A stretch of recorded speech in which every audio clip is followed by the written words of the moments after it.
변호사인 이현주 전 국민의힘 의원은 페이스북을 통해 상식적으로 어느 누가 근무한 지 얼마 안 되는 직원한테 퇴직금을 50억이나 주냐면서 이게 나라냐는 말이 절로 나온다. 판결이나 수사가 어째 이 모양이냐고 강하게 비판했습니다.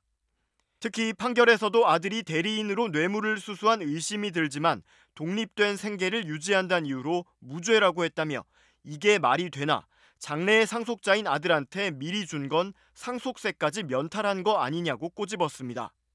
또 최순실도 아닌 그 딸 정유라에게 준 말을 박 대통령이 받은 뇌물로 보는 논리가 경제공동체란 개념이었다며 그들은 피도 안 섞였는데 경제공동체로 엮으면서 왜 곽상도 부자는 경제공동체가 안 되냐고 반문했습니다. 이 전 의원은 정유라 건하고 비교해도 조민 건하고 비교해도 이 수사와 판결은 현저히 형평을 잃었다며 말 3마리나 장학금이나 학력 위조도 문제지만 50억하고 비교하겠냐며 세상 참 우습다고 비판했습니다. 그는 나도 변호사지만 우리나라 사법부와 검찰이 정말 이래선 안 된다며 이번 판결로 국민들은 대장동 사건의 수사나 공소 유지가 심각하게 형평을 잃었다고 느낄 것이고 특검의 필요성은 더 커졌다고 강조했습니다. 또 곽상도뿐만 아니라 도대체 나머지 50억 클럽은 수사를 하긴 하는 거냐며 성남시 말고도 박영수 등 법조 카르텔의 실상을 파헤쳐야 하고 대장동 건 관련 이재명 대표 수사도 계속 지지부진한 만큼 대장동 게이트 특검을 진지하게 검토해야 한다고 주장했습니다. 지난 2020년 4월 정영학 녹취록. 화천대유 대주주 김만배 씨는 병채 아버지가 돈 달라 그런다 병채를 통해서라고 말합니다. 병채 아버지는 곽상도 당시 국민의힘 의원.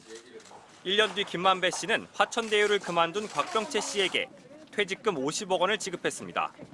이 50억 원이 아버지를 향한 뇌물인지 1년에 걸친 치열한 법정 공방 끝에 법원은 곽 전 의원에게 무죄를 선고했습니다. 재판부도 의심스럽다고 인정했습니다. 나이나 경력, 맡았던 업무에 비춰 이례적으로 큰 돈이고 국민의힘 부동산 투기 특조위원이던 곽 전 의원 간의 직무 연관성도 인정된다며 아들이 아버지 대신 뇌물을 받은 게 아닌지 의심된다고 판시했습니다. 하지만 끝내 곽 전 의원을 향한 뇌물인지 불확실하다고 선을 그었습니다. 아들이 결혼해 따로 생계를 꾸렸고 아버지를 위해 돈을 쓰거나 전달하지 않았다는 겁니다. 아버지와 아들 사이 통화가 급증했지만 퇴직금 때문이 아니라 곽 전 의원 부인의 병환 때문일 수 있다고도 판단했습니다.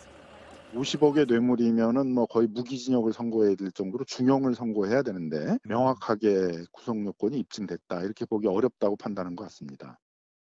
곽 전 의원이 대장동 사업을 위해 하나은행에 압력을 넣었는지도 입증되지 않았다고 봤습니다.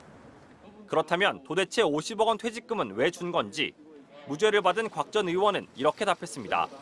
제가 뭐라고 판단할 수가 없습니다. 제가 아니고 당사자가 그 회사하고 우리 아들이기 때문에 그 부분에 대해서 제가 뭐라고 얘기할 수가 없습니다. 지난 20대 총선을 앞두고 남욱 변호사가 건넨 5천만 원은 불법 정치자금이라고 인정해 곽 전 의원에게 벌금 800만 원을 선고했습니다. 검찰은 50억 퇴직금 무죄 판결에 대해 곽 전 의원은 정치자금 유죄 판결에 대해 각각 즉각 항소하기로 했습니다. MBC 뉴스 정상빈입니다. 이호근 방송. 구독, 좋아요는 좋은 방송을 만드는 데 큰 힘이 됩니다. 감사합니다.